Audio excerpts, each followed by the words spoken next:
चलिए ब्रेक के बाद एक बार फिर से आपका स्वागत। और इसी बीच जोधपुर से इस वक्त की सबसे बड़ी खबर, जहां पर ग्राम विकास अधिकारी और कर्मचारियों में आपस में तू-तू मैं सामने आई है। दोनों पक्षों की ओर से ये मामला इतना बढ़ गया कि एक दूसरे पर दोनों ने केस दर्ज करवाए। बुरानाडा थाने में क्रॉस मुकदमे दर्ज किए गए हैं। राजकार्य में बाधा और SC/ST एक्ट के केस दर्ज हुए हैं। ग्राम विकास अधिकारी अंजलि चौधरी ने राजकार्य में बाधा का मुकदमा दर्ज करवाया, तो गिरधारी माहेश्वरी और अन्य 6 पर आरोप है। कनिष्ठ सहायक उषा मेघवाल ने जाति सूचक शब्दों के इस्तेमाल के आरोप लगाए हैं। बुरानाडा थाना पुलिस पूरे मामले को लेकर तफ्तीश कर रही है। बहरहाल ये तस्वीरें देखिए। रिक्वेस्ट है, हम आपसे ये पूछते हैं, ना इनमें तरीके ना मैनर साहब की चीज नहीं है इन लोगों में। आप किसे छोड़ने आए हो? क्या आप क्या आ सकते हैं? यहाँ से डॉक्यूमेंट गायब हुए। रिक्वेस्ट है, हम आपसे ये पूछते हैं, ना इनमें तरीके ना मैनर साहब की चीज नहीं है इन लोगों में। आप किसे छोड़ने आए हो? क्या आप क्या आ सकते हैं? यहाँ से तो जोधपुर से ये बड़ी खबर है। ग्राम विकास अधिकारी और कनिष्ठ सहायक उषा मेघवाल दोनों के बीच में आपस में क्रॉस मुकदमे दर्ज हुए हैं। आपको बता दें कि बोरानाडा थाने में केस दर्ज करवाए गए हैं, जिसमें ग्राम विकास अधिकारी की ओर से राजकार्य में बाधा का मुकदमा दर्ज करवाया गया है। गिरधारी माहेश्वरी समेत 6 अन्य आरोपियों पर। ज्यादा जानकारी के साथ सहयोगी चंद्रशेखर व्यास हमारे साथ जुड़ चुके हैं जोधपुर से फोन लाइन पर। चंद्रशेखर, क्या जानकारी, क्या है आखिरकार ये पूरा मामला? देखिए, ग्राम विकास अधिकारी और उसके अधीनस्थ कर्मचारियों के बीच जो कल विवाद हुआ था, बताया जा रहा है कि विवाद इतना बढ़ गया कि दोनों ही पक्ष जो है एक दूसरे के ऊपर FIR दर्ज कराने थाने पहुंच गए। बुरानाडा थाने में इस मामले को लेकर जो है FIR दर्ज हुई है, जिसमें ये बताया गया है कि जो ग्राम विकास अधिकारी है उसका आरोप है कि यहाँ से ऑफिस में से जो है सरकारी दस्तावेज गायब हुए, उसका झगड़ा हुआ। वही अधीनस्थ कर्मचारी का आरोप है कि उन्होंने जाति सूचित गालियां देकर उसे जो है अपमानित किया। फिलहाल पुलिस जो है बुरानाडा थाना पुलिस मामले की जांच में जुटी है। इस घटना का वीडियो सोशल मीडिया पर जो है वायरल हुआ, जिसमें आपस में दोनों पक्षकार नजर आ रहे थे। लेकिन आखिर ये स्थितियां बनी क्यों? कमी कहाँ नजर आई? क्या कर्मचारियों की ओर से ग्राम विकास अधिकारी को ठीक से रिस्पांस नहीं दिया गया, या फिर ग्राम विकास अधिकारी ने यहाँ पर कर्मचारियों के साथ बदसलूकी की है? देखिए, आरोप दोनों पक्षों की ओर से लगाया जा रहा है कि कहीं ना कहीं जो है जो आपसी तालमेल में कमी जो है वो सामने स्पष्ट लग रहा है कि इस तरह से जो अधिकारी और कर्मचारियों के लिए जो आपस में बहस होती है और मामला थाने तक पहुंच जाता है। फिलहाल पूरे मामले की जांच में जुटी है। चलिए, बहुत शुक्रिया तमाम जानकारी के लिए। नजर बनाए रखिए, अपडेट लगातार हम आपसे लेते रहेंगे। इस पूरे मामले को लेकर के पुलिस में मुकदमे दर्ज हुए हैं। और इसी बीच सीकर से बड़ी खबर हम आपको बता दें। डाक विभाग में नौकरी में फर्जीवाड़े की खबर सामने आ रही है। 10वीं की फर्जी मार्कशीट से नौकरी हासिल की। हरियाणा के 4 युवकों ने सीकर में इसे लेकर ज्वाइन भी कर लिया था। ग्रामीण डाक सेवक के पद पर यह पूरा वाकया हुआ। सीकर में ज्वाइनिंग हुई। 4 युवकों के खिलाफ अब केस दर्ज करवाया गया। डाक विभाग की जांच में यह बड़ा फर्जीवाड़ा सामने आया है। किस तरीके से हरियाणा के युवकों ने राजस्थान में नौकरी में फर्जीवाड़ा किया, वो तस्वीर सामने आ रही है। सीकर से इस वक्त की बड़ी खबर है और अब इनके खिलाफ मुकदमा दर्ज करवाया गया है। दरअसल डाक विभाग की नौकरी में फर्जीवाड़ा हुआ है। 10वीं की मार्कशीट, फर्जी मार्कशीट के आधार पर नौकरी हासिल की, और न केवल नौकरी हासिल की बल्कि ज्वाइनिंग भी कर ली। ज्वाइनिंग के बाद जब डाक विभाग ने दस्तावेजों को चेक किया, तब यह फर्जीवाड़ा पकड़ा गया। हरियाणा के 4 युवकों ने सीकर में ग्रामीण डाक सेवक के पद पर ज्वाइनिंग दी, और इसके बाद डाक विभाग की जांच में फर्जीवाड़ा सामने आने के बाद 4 युवकों के खिलाफ अब FIR दर्ज करवाई गई है। ज्यादा जानकारी के साथ सीकर से सहयोगी संदीप हुड्डा फोन लाइन पर है। संदीप, कैसे आखिरकार ये पूरा फर्जीवाड़ा का खेल हुआ, अब क्या अपडेट है आपके पास? देखिए, बिल्कुल अहमद, ये सीकर में जो संगठन है उसकी तरफ से 66 पदों पर ये भर्ती ग्रामीण डाक सेवक के पद की निकाली गई थी, जिसमें जो अभ्यर्थी थे उनका परिणाम, क्योंकि जो 10वीं के जो मार्क्स थे उसके आधार पर ये नौकरी दी गई थी, तो उनका परिणाम जारी करने के बाद में सभी को नियुक्ति दे दी गई थी। और नियुक्ति देने के बाद में इनके जो दस्तावेज हैं वो जांच के लिए भेजे गए थे, जिसमें ये 3 युवक जो हरियाणा के हैं और एक ये हनुमानगढ़ भादरा का रहने वाला है। इनके जो दस्तावेज थे, इन्होंने 10वीं की जो बोर्ड की जो मार्कशीट थी वो उत्तर प्रदेश शिक्षा परिषद की इन्होंने मार्कशीट लगाई थी। जब इसकी जांच की गई तो ये सामने आया कि इन चारों की जो मार्कशीट है उसमें काट छांट करके फर्जीवाड़े से जो इन्होंने नौकरी हासिल की है। तो उसके बाद इन चारों को जो है टर्मिनेट भी कर दिया है डाक विभाग ने, और इनके खिलाफ जो सीकर कोतवाली में मुकदमा दर्ज करवाया गया, जिसकी जो है पुलिस जांच कर रही है। लेकिन क्या डाक विभाग की इस नौकरी में कुछ और भी इस तरह के फर्जीवाड़े हो सकते हैं? क्योंकि ये जो 4 लोग हैं वो पकड़ में आगे, हो सकता है कि बाकी लोगों की तरफ से भी इस तरह से लगातार फर्जीवाड़ा किया जाता रहा, उसकी भी जांच होगी। डाक अधीक्षक से हमारी बात हुई है, उनका ये कहना है कि जितने भी जो अभ्यर्थियों को नियुक्ति दी गई थी उनकी एक बार फिर से सभी की जो दस्तावेज है उनकी जांच करवाई जाएगी, जिससे कि कहीं और भी अगर इस तरह के कोई फर्जीवाड़ा किसी ने किया है तो उसकी भी जांच हो सके। इनके खिलाफ तो मामला दर्ज करवाई दिया गया है, जिनकी मार्कशीट फर्जी है। अभी जो फिलहाल जो नजर डाक विभाग की वो है कि जिन अभ्यर्थियों ने जो कि दूसरे स्टेट की मार्कशीट जिन्होंने लगाई है उसमें ज्यादा फर्जीवाड़ा होने की जो आशंका बनी हुई है, तो उनको लेकर के सभी जो अभ्यर्थी जिनकी जो मार्कशीट है वो दूसरे स्टेट की है उनकी सभी की जांच करवाई जा रही है। जी संदीप, अभी पिछले दिनों देखिए जब पेपर लीक मामले में छापेमारी हुई थी तो वहां पर बड़ी मात्रा में फर्जी मार्कशीट्स पकड़ी गई थी अलग अलग विश्वविद्यालय की, तो ये खेल बड़े स्तर पर चल रहा है। क्या इसकी वृहद स्तर पर भी जांच की आवश्यकता डाक विभाग ने जताई है? निश्चित रूप से क्योंकि जो पहले आप देख सकते हैं कि मार्कशीट का जो फर्जी मार्कशीट का जो खेल है, जिन भर्तियों में जिन परीक्षाओं में जो परसेंट बेस पे जो भर्ती होती है, जिनमें जो शैक्षणिक योग्यता के जो प्रतिशत अंकों के आधार पर नौकरी दी जाती है, उनमें ये फर्जीवाड़ा सबसे ज्यादा किया जाता है, जिसमें कि दूसरे बोर्ड की जो मार्कशीट है, कई बार ऐसे मामले भी सामने हैं कि वो जो बोर्ड है वो अस्तित्व में ही नहीं है और उसकी जो मार्कशीट यहाँ पर अभ्यर्थी लगा करके नौकरी हासिल कर सकते हैं। बिल्कुल संदीप, चलिए बहुत शुक्रिया तमाम जानकारी के लिए, और बड़ा गंभीर मामला है, इस पर वृहद जांच की भी आवश्यकता है। बहरहाल डाक विभाग की ओर से केस दर्ज करवाया गया है। चलिए आगे बढ़ेंगे। धौलपुर से बड़ी खबर, जहां पर चोरों ने 2 वारदातों को अंजाम दिया है। बाड़ी कस्बे के संत नगर और मीणा कॉलोनी में चोरी की वारदात हुई है। पहली वारदात में आरएससी के जवान के घर में चोरी हुई। आरएससी के जवान के घर में चोरों ने धावा बोला, पत्नी और बच्चे को बंधक बना करके बुरी तरह से मारपीट की है। लाखों के आभूषण के साथ नकदी लूट कर ले गए। ये लूट की वारदात यहां पर हुई है। आपको बता दें कि आरएससी के घर के ऊपर धावा बोला, घर में घुस करके जवान के परिवार वालों को बंधक बनाया, उनके साथ मारपीट की और लूट की वारदात को अंजाम दिया। दूसरी वारदात टीचर के घर पर हुई है, जहां पर चोरी की वारदात करने में चोर यहां से नाकाम रहे और इसके बाद भाग खड़े हुए। ज्यादा जानकारी के साथ सहयोगी हरिवीर हमारे साथ फोन लाइन पर। हरिवीर, चोरों के लुटेरों के हौसले बड़े बुलंद हैं, यहां पर आरएससी के जवान को भी नहीं बख्श रहे और लगातार चोरी की लूट की वारदातें हुई हैं, क्या जानकारी है? जी बिल्कुल अहमद, मैं आपको बता दूं पूरा जो मामला है वो बाड़ी कस्बे का है, जहां पर जो चोर हैं, जो रात को चोर आए, उन्होंने 2 मकानों पर धावा बोला है, जिसमें एक मकान है वो आरएससी के जवान का है। उस पर उसकी पत्नी और उसके भाई का एक बेटा घर पर सो रहे थे। तो चोरों ने सीढ़ियों के सहारे से नीचे घर में प्रवेश किया और उसके बाद में जब उनको जो उसकी पत्नी और भाई का बच्चा सो रहा था उसको पता चला तो उन्होंने शोर मचाने की कोशिश की। उसी दौरान चोरों ने हथियार निकाल करके उनके सर पर लगा दिया और जो उसकी पत्नी जो गहने पहने हुई थी और घर में रखे थे उससे गहनों को ले लिया और उसमें 5,000 की नकदी रखी थी। तो लाखों रुपए की चोरी की वारदात को आरएससी के जवान के घर से अंजाम दिया है। उसके बाद में जो एक मीणा कॉलोनी है वहां पर जो कोई चोर गए और उसके बाद में एक वहाँ टीचर का मकान है उस पर भी धावा बोला, लेकिन वो टीचर जाग गया और उसने हल्ला मचाया, तो वहां पर वो चोर नाकाम रहे हैं चोरी की वारदात को अंजाम देने के लिए। लेकिन आप अगर बात की जाए तो बाड़ी कस्बे में कई दिन से लगातार चोरी की घटनाएं सामने आ रही हैं। जी, लेकिन ये लूट की बड़ी वारदात है, पुलिस क्या कह रही है? क्या कोई बाहर की गैंग यहाँ पर सक्रिय है इस तरह से लुटेरों की?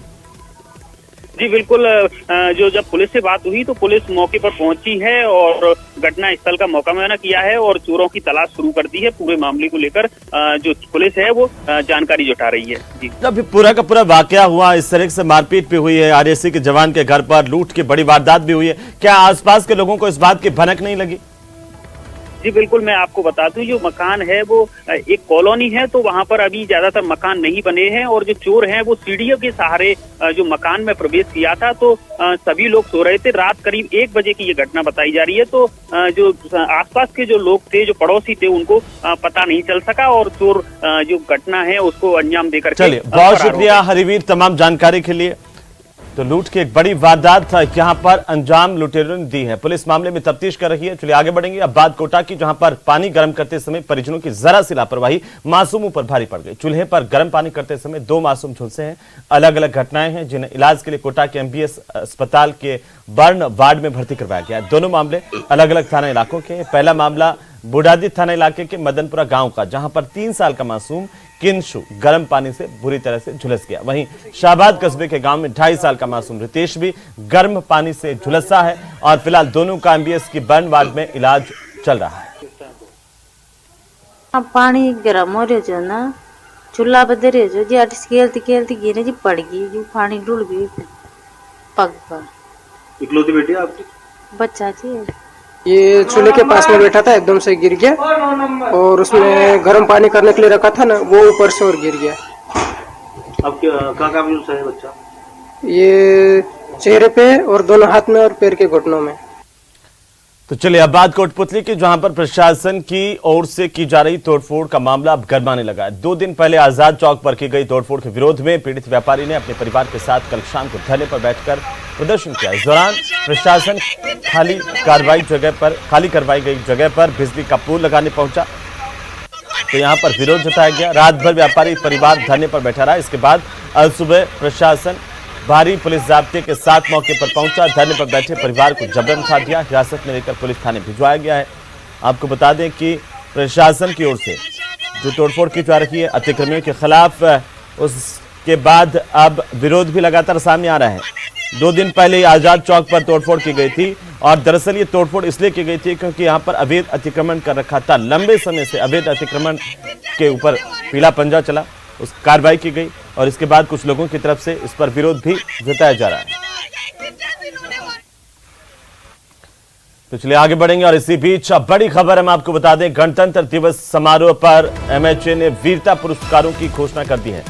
वीरता के लिए जम्मू कश्मीर पुलिस के 25 जवानों को पुरस्कार दिया जाएगा। सबसे अधिक 48 वीरता पुरस्कार CRPF के जवानों को मिले हैं। ये बड़ी जानकारी है इस वक्त की। MHA की तरफ से वीरता पुरस्कारों का ऐलान किया गया है। 74वें गणतंत्र दिवस पर ये ऐलान किए गए हैं। MHA ने वीरता पुरस्कारों की घोषणा कर दी है। सबसे ज्यादा इस बार 48 वीरता पुरस्कार CRPF के जवानों को मिले हैं। और इसी बीच एक और बड़ी जानकारी, 74वें गणतंत्र दिवस समारोह पर पुलिस मेडल की घोषणा की गई है। 901 पुलिस कर्मचारियों को पुलिस मेडल की घोषणा हुई है। केंद्रीय गृह मंत्रालय की ओर से अवार्ड्स दिए जाते हैं। हर साल 140 पुलिस कर्मचारियों को वीरता पुरस्कार से सम्मानित किया जाएगा, जिनमें 93 पुलिस कर्मचारियों को विशिष्ट सेवा के लिए राष्ट्रपति पुलिस पदक से नवाजा जाएगा। वहीं 668 को सराहनीय सेवा के लिए पुलिस पदक दिए जाएंगे। 74वें गणतंत्र दिवस पर बेहतरीन काम करने वाली पुलिसिंग को अवार्ड्स। और इसी बीच खबर यह है कि 901 पुलिसकर्मी पुलिस मेडल से सम्मानित होंगे। इनकी घोषणा कर दी गई है, लिस्ट जारी कर दी गई है। केंद्रीय गृह मंत्रालय की ओर से ये अवार्ड्स हर बार गणतंत्र दिवस पर दिए जाते हैं।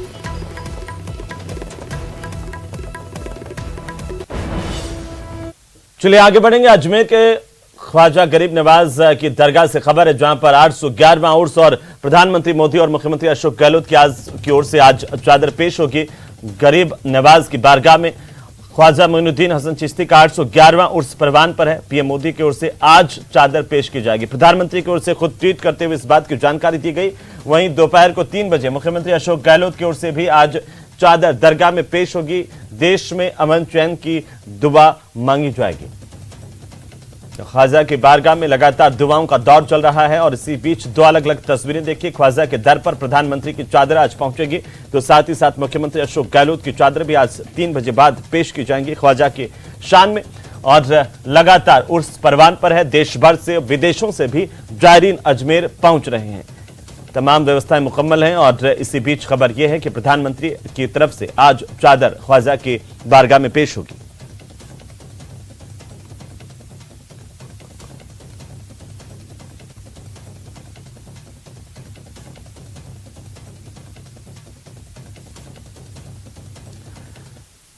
तो वहीं सूफी संत हजरत ख्वाजा मोइनुद्दीन हसन चिश्ती के 811वें उर्स का आगाज हो गया है। उर्स में शरीक होने के लिए जायरीन लगातार पहुंच रहे हैं और दरगाह में आस्ताना शरीफ के बाहर जायरीनों की लंबी कतारें देखी जा सकती हैं। रजब के महीने का चांद दिखाई देने के साथ ही दरगाह में जायरीन ने उर्स की मुबारकबाद भी पेश की है। ये खास रिपोर्ट देखिए। अजमेर की प्रसिद्ध ख्वाजा गरीब नवाज का 811वां सालाना उर्स शुरू हो चुका है। चांद दिखने के बाद ख्वाजा गरीब नवाज की मजार को पहला गुस्ल दिया गया। इसी के साथ दरगाह में धार्मिक रसूमात की शुरुआत हो गई। दरगाह के महफिल खाने में पहली महफिल समा हुई। दरगाह के शाही कवालों ने सूफियाना कलाम पेश किए।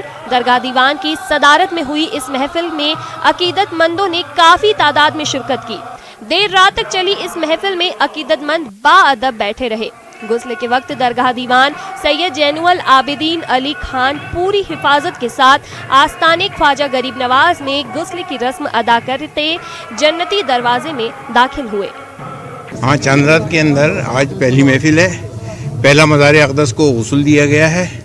बहैसियत औलाद गरीब नवाज रहमतुल्लाह अलैह मैंने अपने दस्ते मुबारक से मज़ार अक़दस को गुस्ल मुबारक दे करके दुआ की कि जितने ज़ायरीन हैं उनकी नेक मुरादों को पूरा करते हुए अल्लाह ताला उनकी उम्र इक़बाल में बरकत अता फरमाते हुए उनको उनके ख़ानदान को खुशहाली अता फरमाते हुए।